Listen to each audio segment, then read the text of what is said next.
Hello, ladies and gentlemen. We are back with another episode of Quote Unquote with KK. As you remember that the second wave of COVID in our country had led us to take a pause, but we are now back. Today, I'm going to pick up a very important topic which has led us to really rethink what the future of banking and financial services is going to look like. And I have invited Dr. Anil Khandelwal, who has been an inspirational leader. When I read his first book, Dare to Lead, which I still follow some of his guiding principles from his book, which has led me to the top of the hedge fund industry, giving me a title of the father of quant hedge fund investing for offshore, as well as my current funds and investment activities. I was never a industry insider or a financial services person, but some of the inspiration that Dr. Anil Khandelwal had provided from his book has led me to who I am today. And I really thank him for being on my show today. My journey with Dr. Anil Khandelwal started when we were together on the board of Pfizer India, where I learned a lot from him as part of the board member. And very briefly, I would like to run through his illustrious profile, which I'm sure you will also appreciate, and type of depth to issues that we will be talking today. Dr. Anil Khandelwal is a former chairman and managing director of Bank of Baroda. He was credited with the total makeover of Bank of Baroda through multiple transformational initiatives, but more particularly through reshaping HR policies and innovation in customer centricity. In all 3 years, he was awarded the prestigious Lifetime Achievement Award from Asian Banker Singapore for his contribution to financial services, and he is the only Indian banker to receive this honor. He has written several books, and I am going to post the links to his books. In fact, Sanjeev Chadda, Managing Director and CEO of Bank of Baroda, calls him a living legend for Bank of Baroda in one of his books that was recently released on transformation leadership in banking. He has been distinguished for former chairman who pretty much invented a new template of an HR-driven transformation in terms of managing public sector banks, and BOB was his laboratory. As we face another crisis since COVID-19, there is no doubt that the answers to our problems must be in a new way of working and talent management, unquote. Dr. Anil Khandelwal has been a government appointee on Committee on HR Reforms in Public Sector Banks, popularly known as Khandelwal Committee. He was also appointed as member of the first bank board bureau by the government. And I'm really honored to have Dr. Anil Khandelwal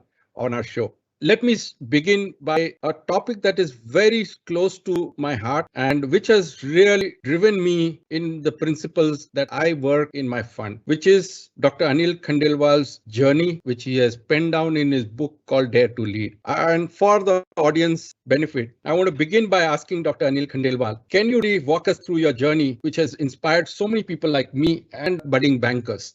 Thank you, Kapil.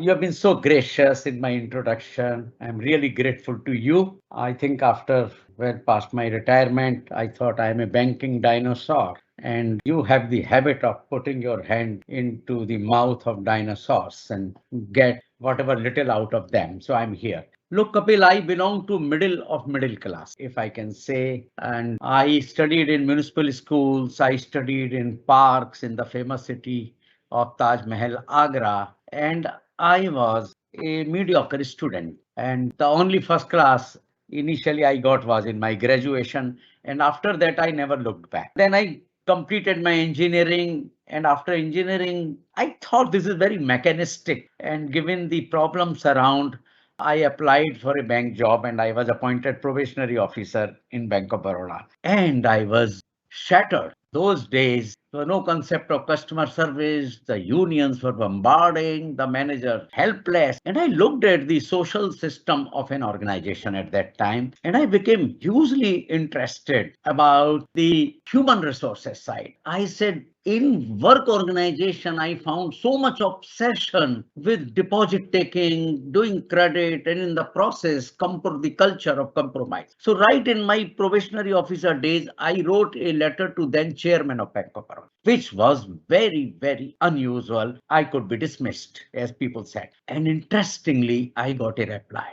And I was amazed that how that single letter I decided to continue in the job, and rest is a history that and I realized the value of leadership and human resources. That if my letter, the lowest man in the officer's cadre, could be replied by the number one, there is something that so this magic of human resource and leadership dates back to my initial journey. And I would really urge the listeners to read his book as well. The links would be provided in our podcast. Moving on, Dr. Khandelwal, I would love to start by talking about the current situation of our banking and financial services sector and the impending reforms that we need. And first question I wanted to ask was, do you really believe that nationalization of banks was the right move if we were to trace the history of our banking system in India?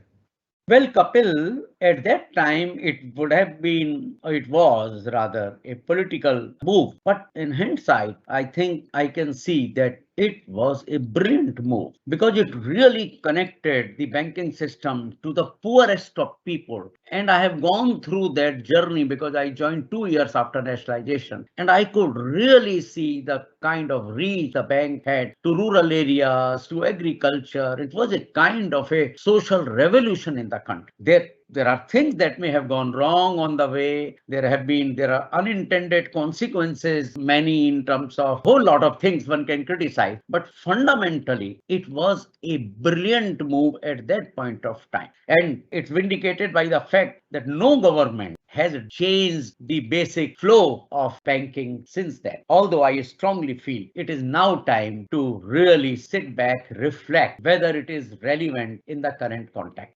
Thank you for setting the context for us to talk about it and discuss in the current context of how banking has transformed in our country. Millions of lives of people, touched millions of lives of people and got in financial inclusion. There have been hundreds of banking and financial services committees formed at different levels at different point in time. And obviously, they have given out recommendations. And somewhere these recommendations have not been followed through. As a result, we believe that there is a lack of political will to move ahead with the reform process and change the way the system is operating. So according to you, what are the key issues that our financial services sector is facing in our country? Well, a good question. There is no doubt that over past several decades, India's public sector banks have delivered consistently. They have provided the foundation for every significant economic activity required to propel growth and build much needed infrastructure on which the edifice of modern economy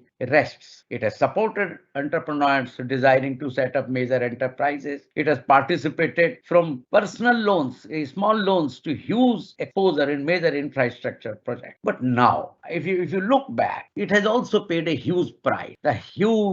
The amounts of NPAs that have come. There have been service problems. Although post-liberalization, the industry has adopted technology. It is as good in technology as perhaps their private counterparts. But we need to relook now what is the new environment and how do we go about setting it right. You are very correct that several committees have been appointed. The Narasimhan Committee 1, Narasimhan Committee 2, they were the most brilliant committees in post-liberalization. And I think government adopted a whole lot of areas for consideration from these committees. Some of the major issues were left out from that. Lately, two other major committees were appointed. In 2009, I was privileged to chair a committee on human resources in the public sector bank, and another very, very significant committee on governance was appointed, what is called PJ Nayak Committee in 2014. And the PJ Nayak Committee have given significant recommendations on the governance. My committee has gone very deep into the human resource, leadership, and culture dimension. You see, there has been a linear expansion of banks, and banks have become large institutions today, with some of the big banks having over 100,000 employees. And I find the human resource function is peripheral, most underrated. and is only gets leftover attention of the board and the bank management, barring some exceptions, some one or two great banks which still pay some attention. But not if you look at the Hindustan Lever, you look at Tata, you look at some other big corporates. Today, if they are built and transformed, there is a very rich edifice of leadership and human resource culture. That, to my dismay, is missing. And there are a whole lot of aspects that you rightly said that the government needs to implement. What has been happening is it is called drip by drip transformation. And 1+1 is not making 2 actually. So several transformation have been from Khandelwal Committee, some small transformation, but largely strategic and key transformational agenda has not been implemented. Similarly, present government has really initiated number of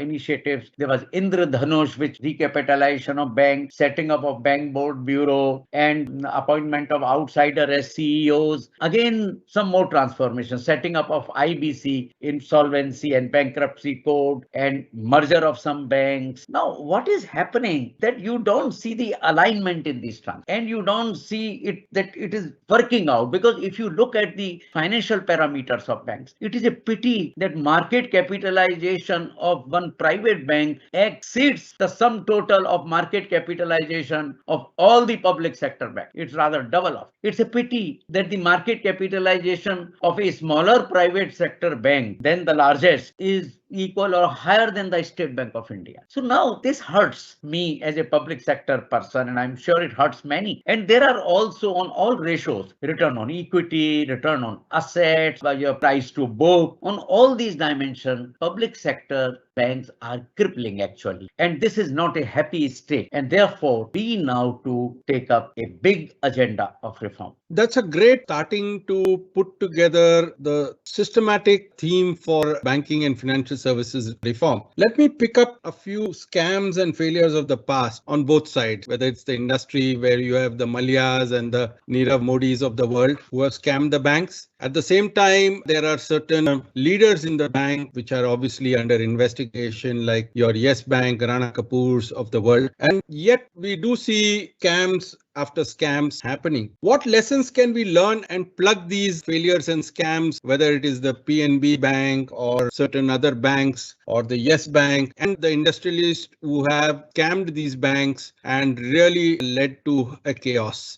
What's your take in terms of what can we do to set the agenda for the reforms? Good question, because banks they are funded by public deposits, and public confidence and safety of funds are very important. And that is the reason for all the regulations. I tell you, no scandal or no scam happens overnight, or no mismanagement, the kind of things that have happened in Yes Bank. To believe that nobody knew about some of these things is very difficult to digest. I think the thing is that most of our regulations are rule-based. Now, rule-based is a rare view. When the things have happened, then we say why it has happened, we start investigation. It is not a GPS way. So it's very important that every time something happens, more rules come. Now, I'm not saying rules should not be there, but what I'm saying is that it's now important to get into setting right the culture of the banking system.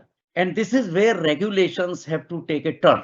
That how do we, because most regulation deal with known knowns instead of known unknowns. And that's a right. Yeah. And we need to take, as I said, a GPS view. The regulation have to be enabler. Now, regulation and rules cannot be equated with building a great bank. A great bank is built by culture, not by rules and regulations. They are the supporting infrastructure. In fact, if you have too many rules and regulation, they breed fear, bureaucracy, stifling initiatives, and environment of negativity. Now, I'm not saying regulation don't have to be there. They have to be there to build a culture of accountability, to build a culture of trust, to build a culture of capability creating, to build a culture of reporting well in advance, and to build a culture of speaking up within the organization, where if something is happening, the junior managers don't feel scared in reporting things even against the senior management if it is important enough. So I think that culture edifice is missing, and rightly Now, some international bodies like Financial Stability Board, Group of 30s, FCA, one of the regulators in UK, have started focusing on culture as an alternate pathways to build better banks. Group 30 commented that governance rests on culture. One line statement: poor cultural foundation and significant cultural failures were major drivers of many financial scams and failures. Now, this answers. I was just perusing the FCA website and I found a number of papers on the culture. The behavioral scientists have now entered the regulator's room and they are discussing how to build culture in the banking system. Because this creation of culture is the new paradigm for regulators that they need to look upon, because it can help really creating a very sound base of an architecture of mutual trust and capability, which is a long-term intervention. And simultaneously, rules and regulation will continue. For example, the how to do it. Now, that's a question. There is no one size fit for culture. Culture itself should not become a matter of circular, that how to create culture. These are the 5 things. It is to be done. It is at the first of all, you need to create at strategic industry level. Prioritize cultural assessment at the same level as prudential management. Governance practices and risk management, as we pay attention to that, there needs to be culture surveys at the industry. What is the industry culture? Regulation could help build a culture of cultures. That is an operating environment where culture becomes a strategic priority and it is normal to talk about culture. Second is that regulators have to ensure that at individual entity level, individual enterprise level, there is a senior manager certification for accountability about their own behavior as well as those whom they supervise, as is done by the UK regulator. And at the firm level, the regulators have to ensure that there is a proper meritocratic HR culture and there are institutional mechanisms for dealing with people. Now, I think at this point of time, it may sound a bit esoteric for the hardcore finance people. It may sound a bit what you call a lipstick approach to management. But I tell you, the presence of lipstick may not be motivating, but absence of it is noticed. So building that culture edifice is very important. And I think it is not a thing that overnight things will change. But once you start doing it, maybe another 5-10 years, significant changes can be seen. Otherwise, it's a good luck. Now, second thing is our regulation with regard to private banks. Regulator RBI has recently come out with some good guidelines. My personal view is, although we have 2 models, one private bank where the promoter is a CEO, excellently run bank, right? Another is Yes Bank, classic example. But I tell you, we can't. This is your luck that you have one good bank and one is not. Personally, if you ask my opinion, I think private banks should be headed by professional management as early as possible, because this really gives confidence and the Yes Bank kind of things can be avoided. But lastly, I would say that this also demonstrates the Yes Bank and other examples that our board management practices leaves much to be desired. After all, if you look at the CVs of the board members, even in these banks which have collapsed, you will feel, oh, wow. So I think this CV cannot be that X has been former chairman there or Y has been a leading this person. Now, if there was a culture, if there was a market information, it was a behavioral issues coming to the fore, it wouldn't have taken that much time to find what is happening in X or Y bank. Dr. Khandelwal, you traveled 80 countries across the world, and I'm sure you would have met various bankers, central bankers. Personally, you reference UK's Financial Conduct Authority, FCA, which I also had to go through a rigorous scrutiny to be on the board of my own hedge fund, which was listed out of London. And to tell you the experience that I went through in terms of the type of scrutiny FCA exposed me to was really crazy. They sent my file to Interpol, and the Interpol sent the file to the Ministry of Home Affairs here, the Home Ministry. They in turn from Delhi sent it to the state where I was living, to the CBI. There was another trail of file that was sent to RBI to scrutinize my anti-money laundering or any other financial activity which could debar me. And finally, after all that, a questionnaire of 50 pages that I had to answer and sign off as truthful. And regularly, I had to submit 6 monthly statements before I could be put in on the FCA's register so that I could go on the governance of any board or financial institution or any fund based out of UK.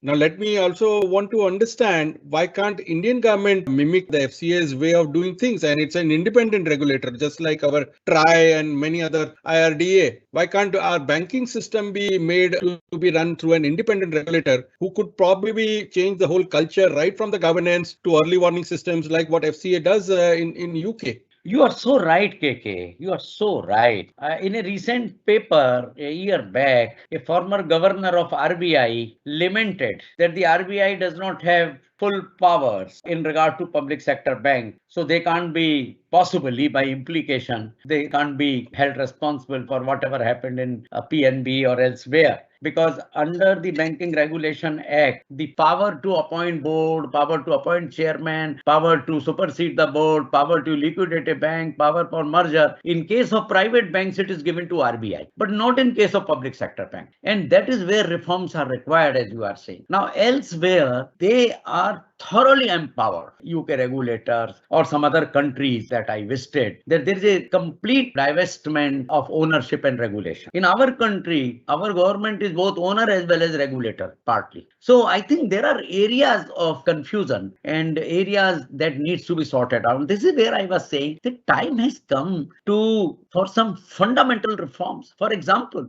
today, bank boards appointments, bank boards constitution are determined by 50-year-old Bank Nationalization Act, which says that from different categories of people, the government appoint the board. Now, 50 years after, it is not categories, it is the competencies. That you need a person from risk management, you need a person for technology, you need a person for this and that. So I think time has come to repeal these acts. Now, government has already announced privatizing 2 banks. I think it is time to look fundamentally. Nayak committee made a very fundamental recommendation that let all the government stake be transferred to a bank investment company. And that bank investment company appoints directors, handles the bank, so that government day-to-day operational control goes away from Now, this is a fundamental thing. Time has come to look at it more serious. The second model could be that the government can privatize 3-4 large banks. You can get the value out of it. During my visits abroad and when I was working, when I was chairman Bank of Baroda, I had some opportunity to interact with various regulators. There is no doubt what you said, that they do a whole lot of due diligence. Sometimes it is irritating, but I think it is required. And coming back to the question that you asked me, that why our regulators don't have that much of independence and power. That's how it should happen. But government will have to now,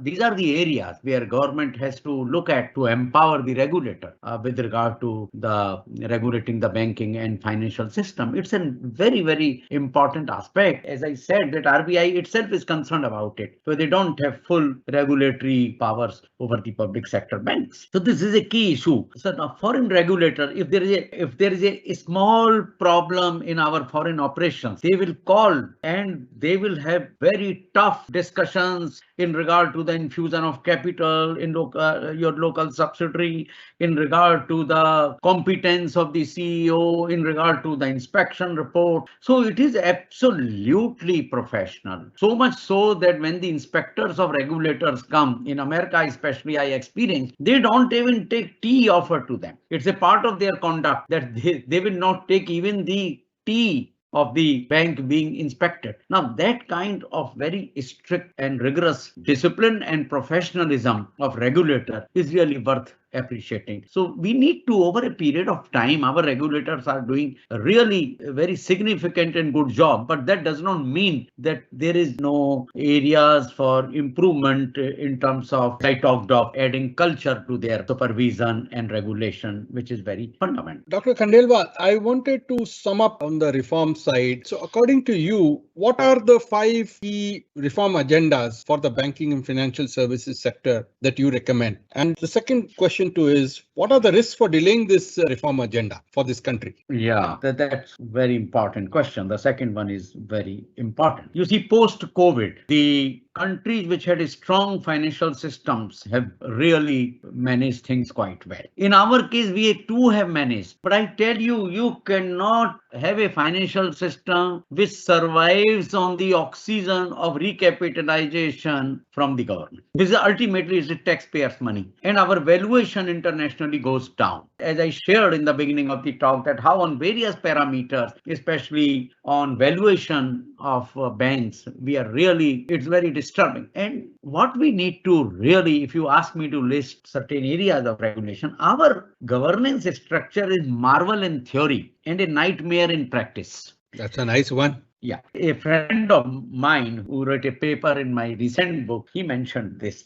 And when I look at this is absolutely right, because it is marvel in theory that Bank Nationalization Act provides that different categories of people will represent on public sector banks board and agriculturist, employees from social sector, this, that. And nightmare in the practice because the current realities are different. Second thing is that you need competence-based board. And when government appoints, there are delays in the appointment, then they exactly you are not able to get in the areas that you want. So I think state has to dilute its role in the management of bank. And that is the fundamental reform, that state may have its equity, but has to dilute operational control of the bank. There are various mechanisms for this. NAC committee, I said, is one, where you create a BIC and transfer all the stakes. And there are various mechanisms over a period of time to discuss. This has got to be done. The second is that there has to be stability of bank management. On an average, the tenure of public sector bank CEOs is between 2.5 years to 3 years. And just imagine that if I was studying that in the last 20 years, in 3 largest banks of the country, the CEO tenure has been between 2.5 to 3 years on an average. Now, in the case of public sector bank, except State Bank of India, even the next level executive directors come from the other banks. So imagine a large bank where the MD and the 4 executive directors are from different banks. Where is the cultural assimilation? And then their tenure, they are all birds of passage.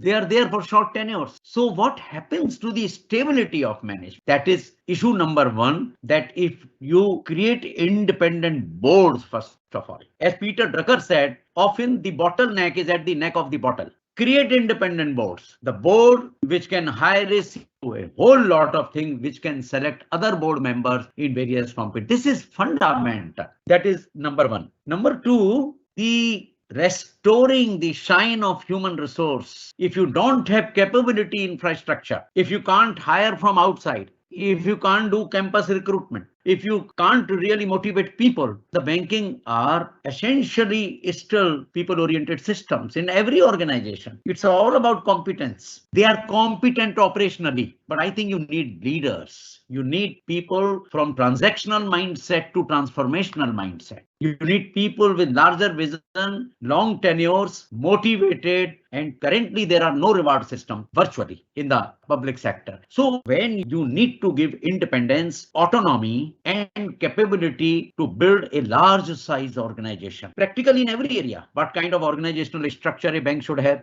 the government comes into picture. That you can have so many executive directors, so many general managers, so many this. So independence is the key thing for the public sector banks. And there are a whole lot of things that should be done inside. The focus on intangible. These intangibles, how you become an employer brand, how do you really develop a system of integrity, and these are all internal things that one needs to build. But who should build? If your tenure is 2.5 years, you can do as much, and you don't know to whom you are handing over the charge. And the entire system is transient. Within the government, the Department of Financial monitors all banks. There itself, secretary changes on an average every 2 years. In the bank, The board members change every 3 years. The CEO changes on an average 2.5 years. The executive director changes. The whole thing is very temporary. Financial system requires stability in the management and in the board. And then lot of things in terms of culture building, as I said. The second reform is the reforms in regulation itself. The regulation need to focus on building a durable culture, and the steps must start now.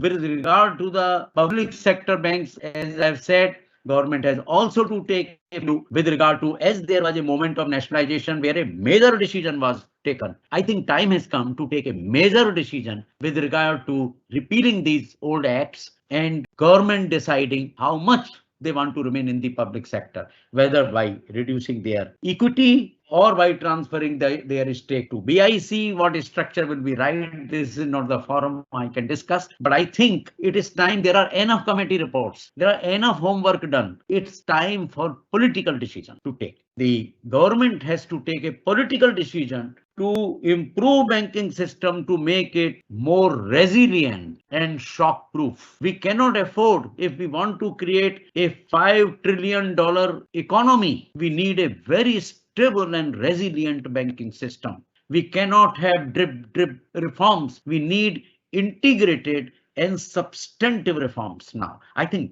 that is what. Then, of course, number 1, 2, 3, 4 can follow, because when you have a strong management and a strong board, then the complexion and character of management has to change, which has to become market driven, because banks are market facing institutions. They cannot be managed by a highly centralized bureaucratic system. They have to be managed inside. It's a long process. It might, if government take decision, maybe next 5-7 years, the system. Now, government per se does not become the system, but the structure is such that does not add to stability of the system. That is the point that I want to make. Dr. Khandelwal, I wanted to just bring some comparisons between state-driven banks of China versus state-driven banks of India. In spite of having certain commonalities and dualities between China and India, if you see the top 10 global banks in the world, there is a Chinese bank. So they have, through whatever being public sector driven, been able to create a size and scale in their country with their regulation the way they are, versus us. If we have the aspiration to reach the $5 trillion economy, one of the private sector banks should have been in the top 10 by now, which indicates to me that the nationalization of banks did not really create the scale. What's your view on this, and what's your take on this issue? See, each country, I mean, China may not be the best example, but yes, they are in the top 10. There is no doubt about it. Given the special context of our country, I think nationalization at that point of time and over a period of time has contributed to really take banking to millions of people. But now there is a time to look beyond nationalization and to create, and this is just the right time to really give a new dose of oxygen to our banking system. You cannot have it crippling for capital. You cannot have it crippling for high NPAs. You cannot depend on. So this is just the right time to revive the banking system of India. And we have the capability of maybe in next 10-15 years to have 3 to 4 banks in the top 20, if not in the top 10. Today, even State Bank of India does not come in first 40. I think rank is 45th or 42nd. Exactly, I don't know. So it's a pity. And then the market capitalization of State Bank is, as I told you, is lower than 2 private banks in India. And private banks were set up only 28 years back or 27 years back, and State Bank is over 200 years old institution. Just to give an example, that while in the private sector bank, a CEO recently retired after 26 or 27 years. In 27 years, I'm sure in State Bank, there have been 16 CEOs. Correct. We know exactly what problem is, my dear. We also know the solutions. We need political will, and we can ill afford not to demonstrate that will as of now, because banking system has the potential to contribute to $5 trillion economy. Government on various front have shown political will to make change happen. I think it's time to look at banking system change little more, I think, in a more focused way, that it now only. Excellent. I want to now shift some gears, having spoke about the whole transformation and regulation of banks, to talking about areas which you have been working in the banking system after retirement with BOB. The first thing that comes to my mind is the whole governance. Let's start top down, because I want to unpeel different layers of the onion of the bank management, and that is tasked to take the transformation ahead. The independent directors and board members. I've gone through a very, very strong scrutiny with FCA. And I can tell you, there's nothing like this I've seen even in private sector banks, appointment of directors or board members, let alone the bank committee that you've had. So according to you, what are the qualities of an independent board member for a bank to lead the bank in the future in terms of transformation and growth?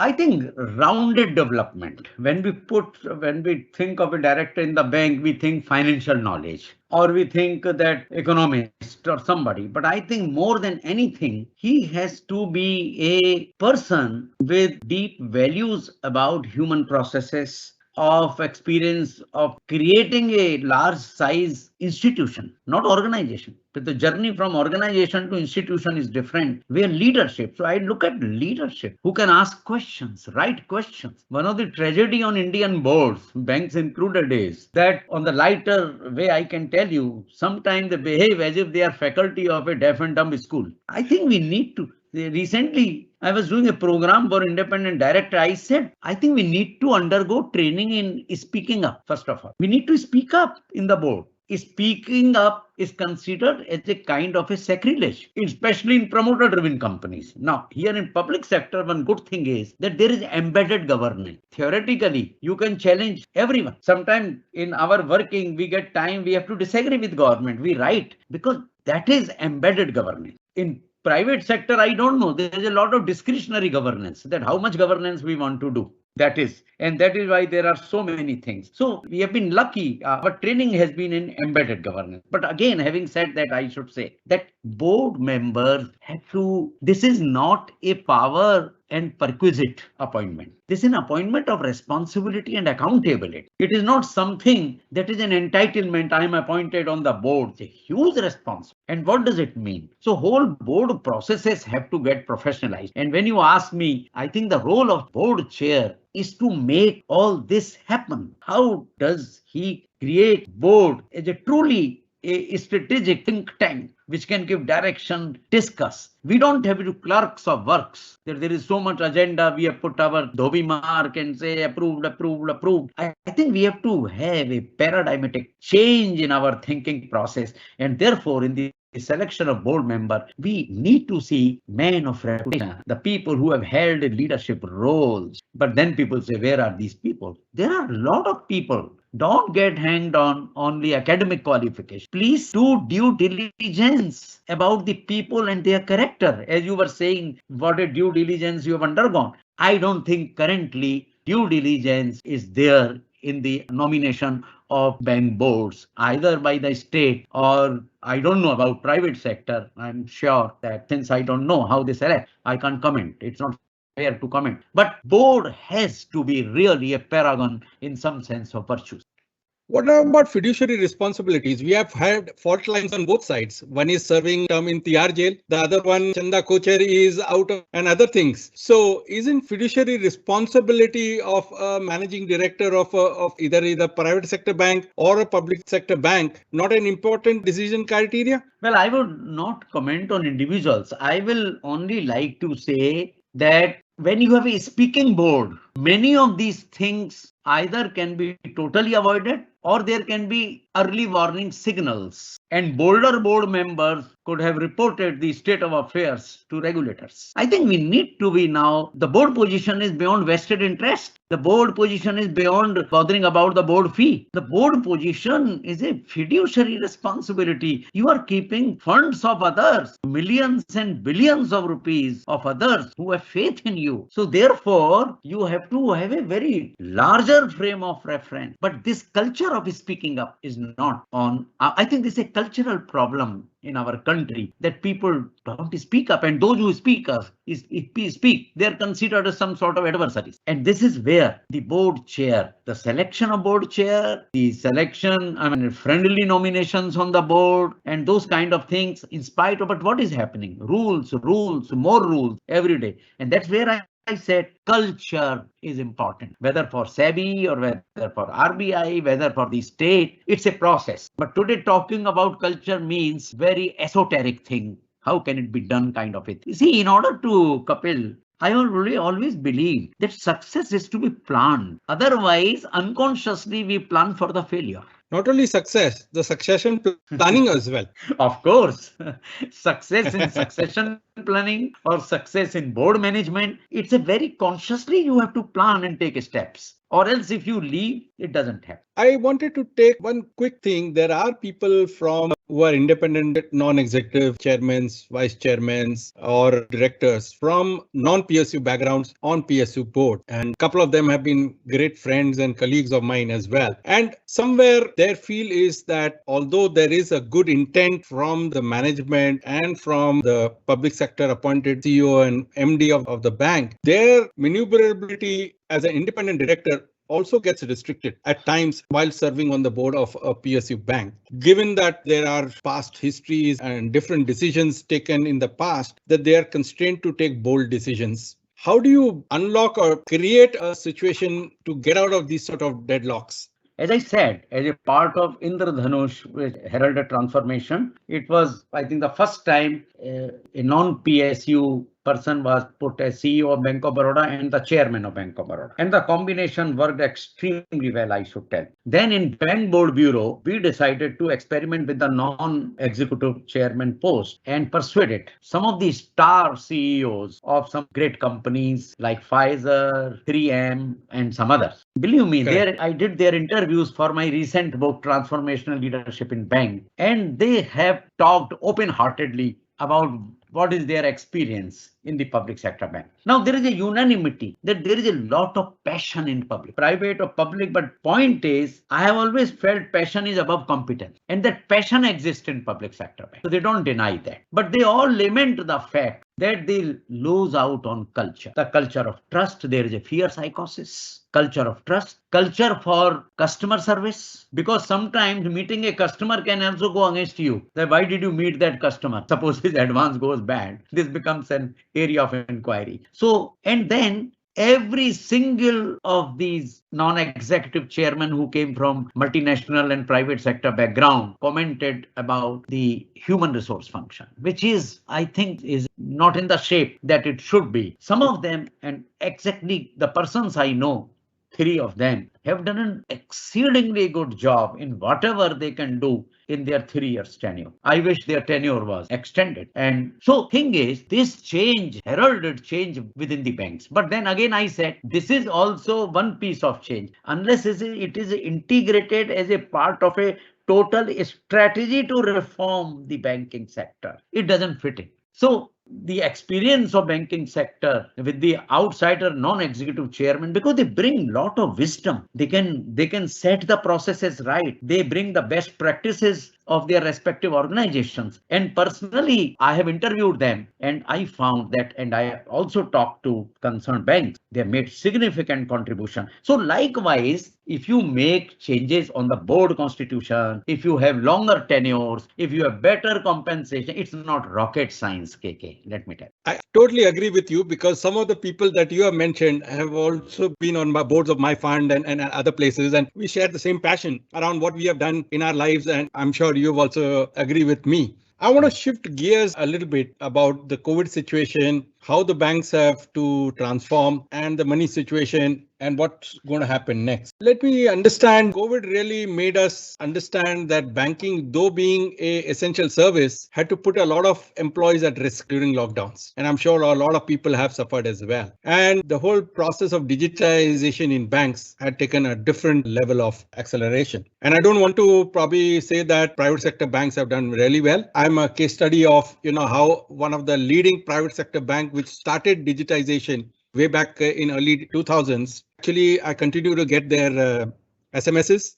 I continue to get the bank statements in my email, although I have stepped down from the board of that company and a signatory to the bank account, but I still get after 7 years of having my resigned. So the whole thing about customer centricity, digitization, and the culture change from the back end in driving this digitization through HR is now the key need at the operational level for whether it is private sector or the public sector. How do you think that the banks will have to transform quickly? See, COVID has put human resource issues and human being at the center of agenda. Correct. I must say, because I don't know much about private sector banks, that in public sector bank, the passion of front line, despite the not so good salaries or reward system or whatever, the passion has always been there. And the banks, some of the banks that I keep in touch, they have really proactively dealt with human issues in a variety of ways. They set up a special helpline for any employee getting into COVID situation or their family members. They booked beds in certain hospitals. They also created alternate day of coming to bank. They provided the computers at home, some of them. So I think there are always unintended positive consequences of a negative event, and COVID provides us that. I hope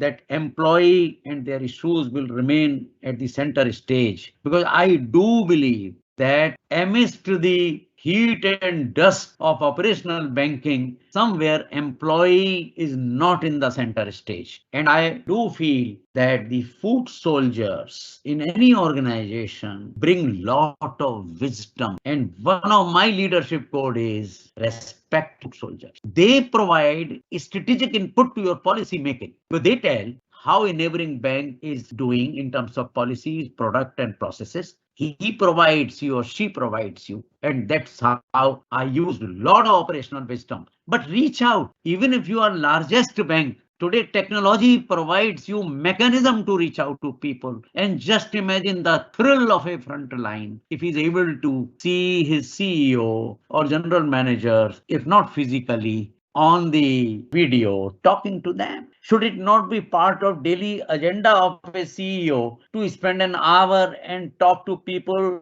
in 4 different locations? In 365 days, he can cover 10, 20,000 people. And just imagine how passion gets multiplied. Because if you have seen people, they can give anything that you want. You need to open an emotional bank account of your employees. I want to take up one issue which probably the banking sector and the industry has been talking about is the liquidity and infusion of liquidity into our system. And obviously the current regulations and interests do not seem to be in alignment. One is that approvals from public sector banks are taking much longer, or the sanction authorities are taking longer to give or release the funds to the industry. Is it a systemic issue that the COVID situation has led this crunching of proposals to be released out and the credit to be released to the industry and people?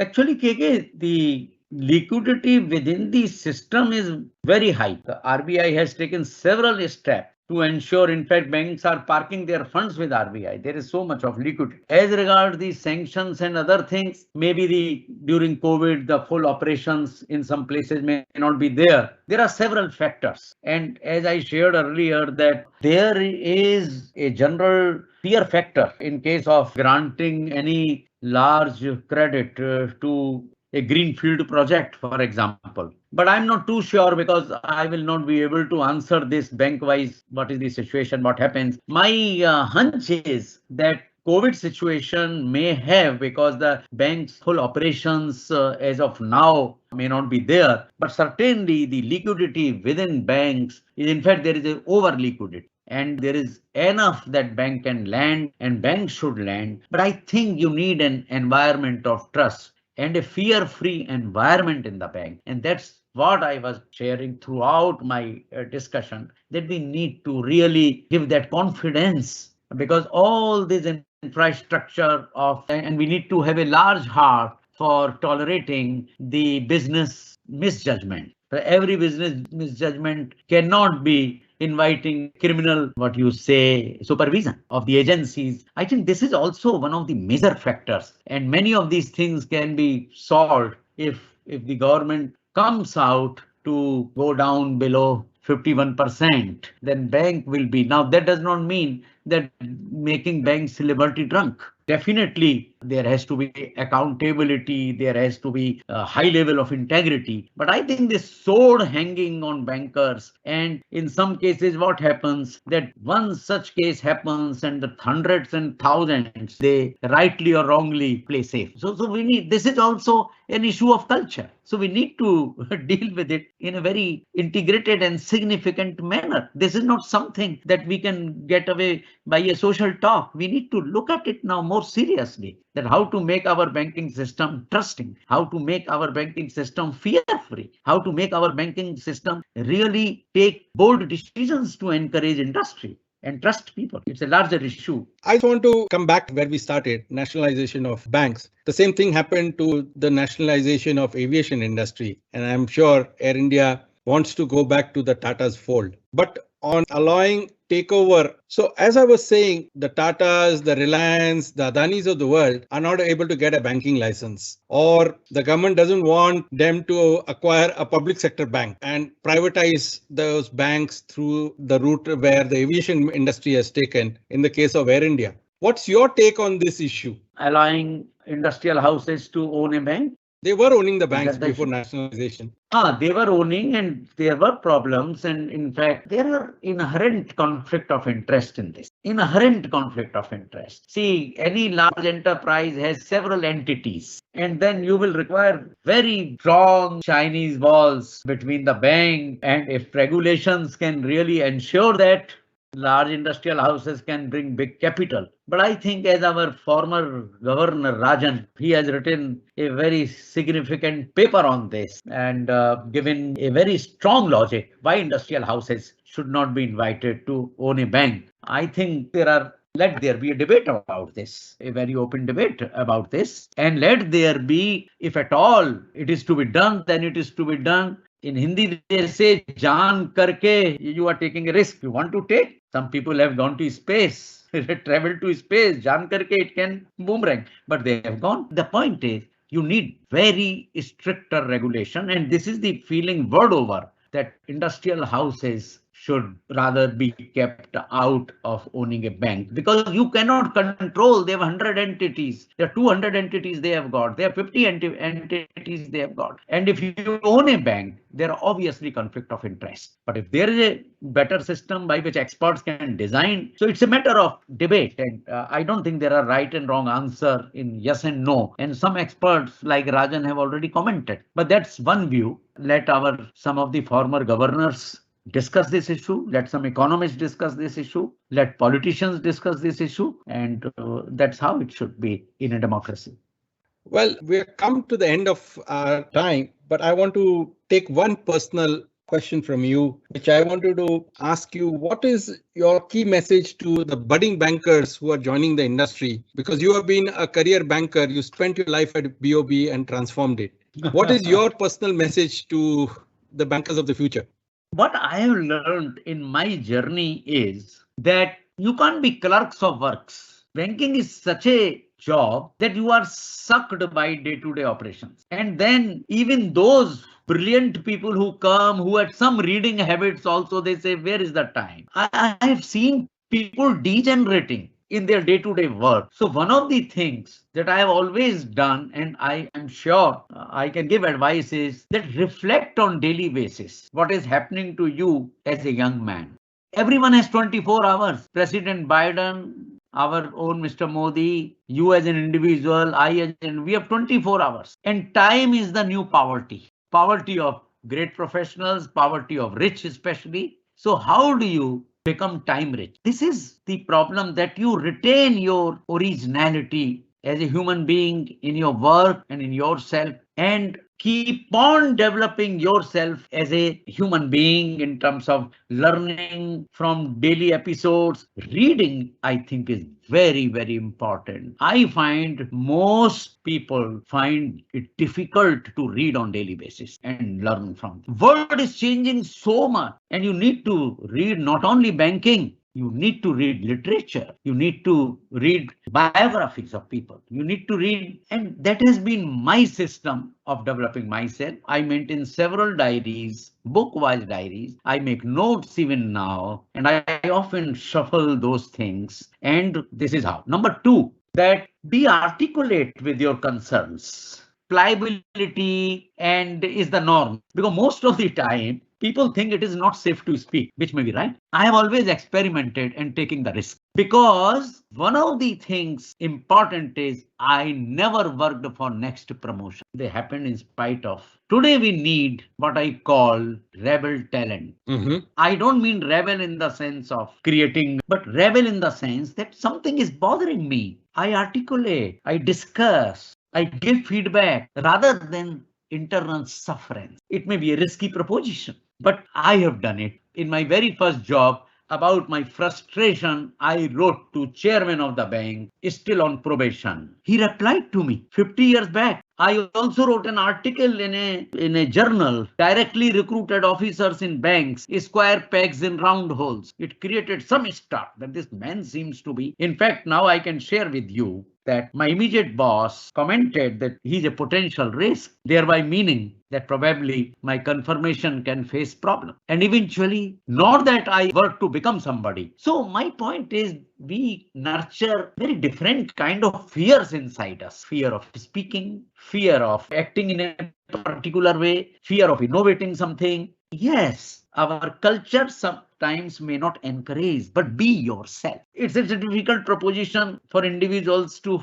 follow. And third thing I have followed is tough love. Tough on performance and compassion for people. It sounds oxymoron, but it is not. Now, after several years of my working, my belief is vindicated by Jim Collins' research that humility and hardcore professionalism can go together. I never read Jim Collins at that time, but then my intense belief in tough love. And the other, my message is, learn from those who know more. Never be shy of learning from anyone. See, I have learned a lot, to be honest with you, from my colleagues and subordinates than anyone else. Because everyone brings some wisdom. Today, young people are coming, they know technology more. So these 4 or 5 things, and don't work. I'm making a very controversial statement. I never work for next promotion, because if I do that, the whole behavior changes to people. You become very pliable,